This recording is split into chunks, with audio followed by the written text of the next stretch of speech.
Welcome students, आपका part second में आज फिर से स्वागत है। यानी फिफ्थ चैप्टर अपना चल रहा था केमिस्ट्री इन एवरीडे लाइफ। तो अपना केमिस्ट्री इन एवरीडे लाइफ में अपन ने पहले क्या पढ़ा था, एसिड बेस एंड साल्ट के बारे में पढ़ लिया था।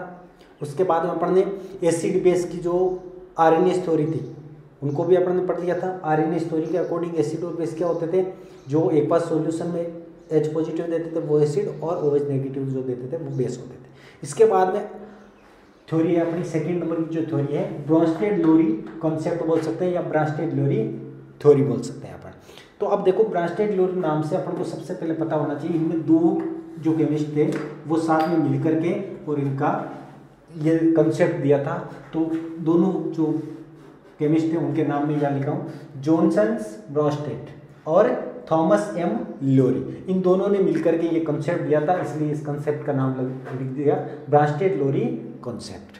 तो देखो, एसिड और बेस के बेस पे जो ब्रोंस्टेड-लोरी कंसेप्ट दी थी उनके अकॉर्डिंग देखो, आपको याद रखना शॉर्ट में एसिड जो होता है उनको शॉर्ट में याद रखो आप पी और डी।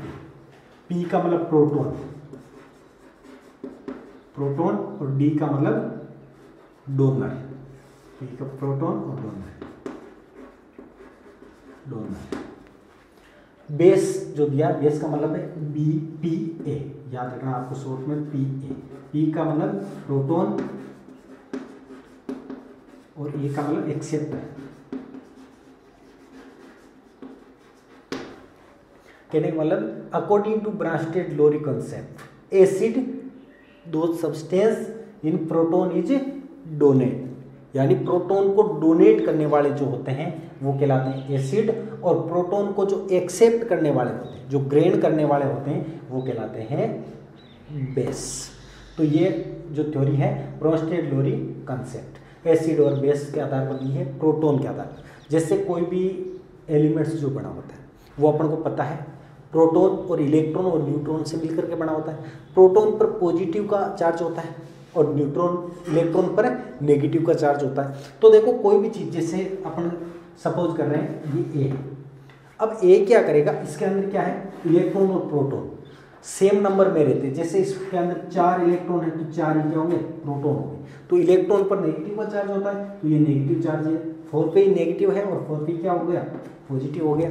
तो ये जब तक ये इक्वल है, दोनों इलेक्ट्रॉन और प्रोटॉन के नंबर्स जब तक इक्वल है तो वो क्या रहेगा, न्यूट्रल रहेगा। इसके ऊपर कोई चार्ज नहीं रहेगा, क्योंकि पॉजिटिव और नेगेटिव ये क्या हो जाते हैं, न्यूट्रल हो जाते हैं, दोनों मिलकर सेम होते हैं। तो अब क्या हुआ, जैसे देखो एक प्रोटॉन ज़्यादा हो गया इसके पास, सपोज करो कि एक प्रोटॉन ज़्यादा है, प्रोटॉन मैंने कर दिए 5, यहाँ पे पहले 4 थे तो अब 5 प्रोटॉन हो गए। 5 प्रोटॉन होते इस पर चार्ज किसका इंक्रीज हो जाएगा, पॉजिटिव का चार्ज इंक्रीज हो जाएगा। प्रोटॉन पॉजिटिव होता है तो ये पॉजिटिव का चार्ज इंक्रीज हो गया तो ये क्या बन जाएगा, ये प्लस बन जाएगा। तो इसी प्रकार क्या होता है, जैसे ये जो इलेक्ट्रॉन होते हैं, इलेक्ट्रॉन अगर एक्सेप्ट कर रहे हैं, एक इलेक्ट्रॉन ज़्यादा हो जाए, एक इलेक्ट्रॉन ज़्यादा हो जाए, क्या बढ़ जाएंगे, ये नेगेटिव बढ़ जाएगा। तो इस प्रकार से या तो इलेक्ट्रॉन लॉस कर दो, एक इलेक्ट्रॉन को कम कर दो, कम करते ही क्या हो जाएगा, ये पॉजिटिव बढ़ जाएगा, क्योंकि ये 3 बच जाएंगे और ये 4 थे तो ये 3 और 4 होने पर भी क्या होगा, ये पॉजिटिव का चार्ज ज़्यादा आएगा। यानी कि प्रोटॉन जो होते हैं, प्रोटॉन ज़्यादा होने पर पॉजिटिव का चार्ज इंक्रीज होएगा और इलेक्ट्रॉन ज़्यादा होने पर नेगेटिव का चार्ज इंक्रीज होएगा। तो अब क्या हो रहा है, एसिड और बेस के आधार पर, एसिड और बेस जो है वो अपन प्रोटॉन के आधार पर पढ़ रहे हैं। तो ब्रोंस्टेड-लोरी ने प्रोटॉन को इनको मेन थ्योरी मान करके और उनको बताया है कि प्रोटॉन जो होते हैं वो डोनेट करने वाले जो होते हैं वो एसिड, और प्रोटॉन एक्सेप्ट करने वाले जो होते हैं वो बेस होते हैं। तो अब देखो ये एग्जाम्पल समझने की कोशिश करो। एग्जाम्पल नंबर 1, जैसे वाटर H2, वाटर की रिएक्शन करवाई है अमोनिया के साथ NH3, तो इनकी रिएक्शन करवाने पर क्या बनता है, NH4 पॉजिटिव और OH नेगेटिव बनता है। अब देखो कौन सा प्रोटॉन एक्सेप्ट कर रहा है, कौन सा प्रोटॉन डोनेट कर रहा है, ये अपन को समझना। अब इसमें क्या हो रहा है, जैसे देखो H2 यहाँ पे है, H2O से ये OH नेगेटिव बना। नेगेटिव बनने का मतलब क्या हुआ, नेगेटिव बना है, यानी पहले क्या था, न्यूट्रल था, न्यूट्रल से नेगेटिव बना है। नेगेटिव कौन सा बन रहा है, प्रोटॉन एक्सेप्ट करने वाला बनेगा या प्रोटॉन डोनेट करने वाला बनेगा, प्रोटॉन डोनेट करने वाला बनेगा। तो ये क्या हो गया, प्रोटॉन डोनेट कर रहा है। और प्रोटॉन जो डोनेट कर रहा होता है वो क्या होता है, एसिड होता है। इट मींस वाटर क्या हो गया यहाँ पे, एसिड हो गया। इस रिएक्शन में वाटर क्या हो रहा है, ये क्या कर रहा है, डोनेट कर रहा है, यानी OH नेगेटिव बन रहा है, यानी प्रोटॉन डोनेट किया है तो प्रोटॉन के नंबर्स कम हो गए और इलेक्ट्रॉन के नंबर्स इंक्रीज हो गए, तो ये OH नेगेटिव बना। अब देखो यहाँ पे अमोनिया था NH, यहाँ से क्या हो रहा है, NH4 पॉजिटिव बन रहा है। पॉजिटिव बनने का मतलब मैंने बताया था प्रोटॉन क्या हुआ है, एक्सेप्ट किया है। प्रोटॉन को अगर एक्सेप्ट किया है तभी तो इसमें पॉजिटिव चार्ज इंक्रीज हुआ है। तो पॉजिटिव चार्ज जिसमें इंक्रीज हो रहा है तो यहाँ पे क्या हो रहा है, यहाँ पे प्रोटॉन एक्सेप्ट हो रहा है। तो यह अमोनिया क्या हो गया, अपने पास बेस, और वाटर क्या हो गया, एसिड हो गया। इसका सेकंड एग्जांपल देखो, example number second, hydrochloric acid HCl hydrochloric acid की रिएक्शन करवाते हैं वाटर के साथ। अब वाटर के साथ करवाते तो क्या बनता है, Cl नेगेटिव और H3O पॉजिटिव। अब देखो हाइड्रोक्लोरिक एसिड ये क्या बन रहा है, नेगेटिव बन रहा है, और नेगेटिव बनने वाला क्या होता है, यानी ये क्या हो रहा है, डोनेट कर रहा है। डोनेट करेगा तभी तो नेगेटिव बना है, तो डोनेट कर रहा है तो इट मींस ये क्या हो गया, प्रोटॉन डोनेट। और प्रोटॉन डोनेट जो होता है वो क्या होता है, एसिड होता है। और प्रोटॉन एक्सेप्ट H2, ये क्या हो गया, बेस हो गया यहाँ पे। तो आपको ये चीज़ याद रखना, ये ब्रॉन्स्टेड लोरी कॉन्सेप्ट था एसिड और बेस की। एक चीज़ देखो, पहले अपन को ये चीज़ समझनी है कि जो एसिड होते हैं, स्ट्रॉन्ग एसिड और स्ट्रॉन्ग बेस, दो नाम अपने पास और हैं। तो स्ट्रॉन्ग एसिड क्या होते हैं, स्ट्रॉन्ग बेस क्या होते हैं। देखो स्ट्रॉन्ग एसिड्स वे एसिड्स होते हैं जो क्या करते हैं, वाटर के साथ कंप्लीटली आयोनाइज्ड हो जाते हैं। कंप्लीटली आयोनाइज्ड होने का मतलब है, जैसे सपोज करो आप HCl हाइड्रोक्लोरिक एसिड ले रहे हैं अपन, इस हाइड्रोक्लोरिक एसिड को वाटर में डिजोल्व करेंगे अपन तो H पॉजिटिव और Cl नेगेटिव, ये कंप्लीटली डिसोसिएट हो गया। H पॉजिटिव कंप्लीटली सेपरेट हो गया, Cl नेगेटिव कंप्लीटली सेपरेट हो गया। तो ये क्या होता है, स्ट्रॉन्ग एसिड होता है, स्ट्रॉन्ग एसिड। याद रखना है आपको, जो वाटर के साथ कंप्लीटली आयोनाइज्ड हो जाते हैं वो स्ट्रॉन्ग एसिड होते हैं, और जो पार्टली डिसोसिएट होते हैं, जो कंप्लीटली नहीं टूटते हैं, वो होते हैं वीक एसिड। जैसे देखो CH3COOH एक्टिक एसिड ले रहा है, एक्टिक एसिड को ओपन करेंगे तो ये क्या टूटेगा, H पॉजिटिव और CH3COO नेगेटिव, ये पड़ेगा। अब इसमें देखिए ये कंप्लीटली डिसोसिएट नहीं हुआ है, ये H पॉजिटिव का भी बना है तो यहाँ पे H नेगेटिव में भी थोड़ा बहुत H बचा हुआ है, हाइड्रोजन आयंस थोड़ी बहुत मात्रा में इसमें भी बचे हुए हैं। तो ये होता है weak base, weak acid, sorry क्या होता है, वीक एसिड। याद रखना आपको, स्ट्रॉन्ग एसिड और वीक एसिड। स्ट्रॉन्ग एसिड्स वे एसिड्स होते हैं जो कंप्लीटली आयोनाइज्ड हो जाते हैं वाटर में, और जो पार्टली आयोनाइज्ड होते हैं वो कहलाते हैं वीक एसिड। स्ट्रॉन्ग एसिड और वीक एसिड डेफिनेशन याद होनी चाहिए, एक एक एग्जाम्पल पे आपको याद होना चाहिए। ये सेम सिचुएशन होती है बेस, स्ट्रॉन्ग बेस और वीक बेस, तो इसमें भी सेम सिचुएशन होती है कि कौन सा स्ट्रॉन्ग एसिड होगा, कौन सा स्ट्रॉन्ग बेस होगा और कौन सा वीक बेस होगा। तो स्ट्रॉन्ग बेस वो होता है जो कंप्लीटली आयोनाइज्ड हो जाता है। कंप्लीटली आयोनाइज्ड होने का मतलब कंप्लीटली OH नेगेटिव जो बनेगा वो कंप्लीटली आयोनाइज्ड। जैसे देखो एक एग्जांपल लेके बता रहा हूँ मैं आपको, जैसे पोटेशियम हाइड्रोक्साइड ले रहे हैं,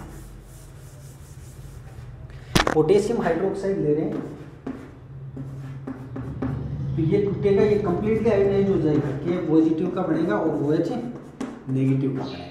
तो इट मीन्स ये क्या हो गया, कंप्लीटली आयोनाइज्ड हो गया। और कंप्लीटली आयोनाइज्ड जो होते हैं वो क्या होते हैं, स्ट्रॉन्ग बेस होते हैं, एसिड में भी स्ट्रॉन्ग एसिड होते हैं।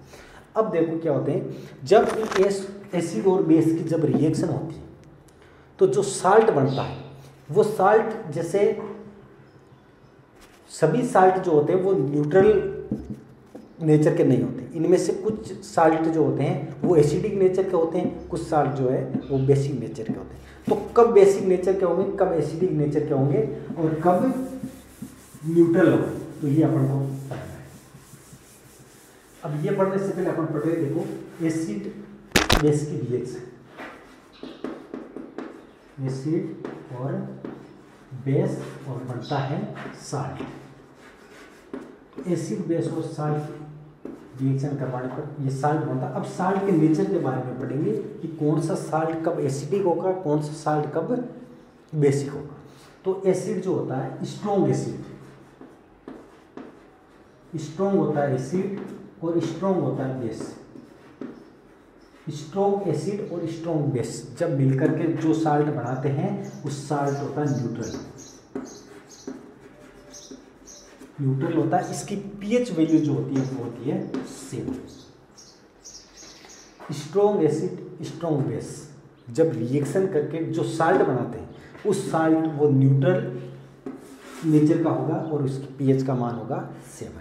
यह आपको याद रखना है। अब देखो एसिड जो होता है वो स्ट्रॉन्ग ले लिया और बेस जो है वो वीक ले लिया। एसिड स्ट्रॉन्ग और बेस वीक है और जो साल्ट बना है, साल्ट बना वो होगा एसिडिक साल्ट,